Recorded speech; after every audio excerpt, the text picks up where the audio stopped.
พื่อให้กระบวนการปล่อยปลาและสัตว์น้ำแห่งชาติประจำปี 2026 ดำเนินไปอย่างสมเกียรติและบรรลุผลตามเป้าหมายทางแผนกกสิกรรมและสิ่งแวดล้อมแขวงสวรรณเขตโดยได้ประสานสมทบกับอำนาจการปกครองเมืองหองการกสิกรรมและสิ่งแวดล้อมเมือง2 คนอำนาจการปกครองบ้านพร้อมด้วยพี่น้องพ่อแม่ประชาชนได้มีความเห็นดีเป็นเอกภาพเลือกเอาหนองรวมบ้านโน้นไฟ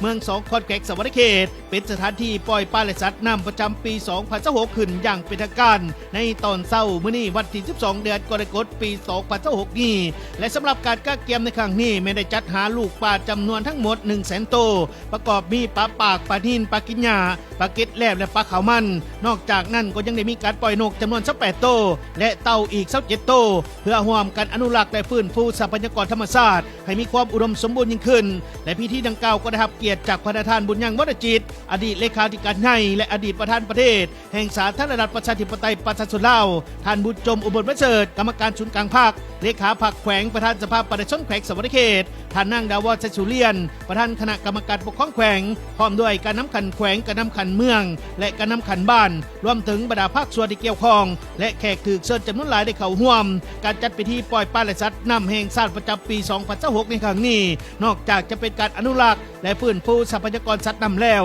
ยังเป็นการสร้างจิตสำนึกให้ทุกภาคส่วนและประชาชนร่วมกันปกป้องรักษาทรัพยากรธรรมชาติและสิ่งแวดล้อมเพื่อให้มีความอุดมสมบูรณ์และยืนยงสืบไป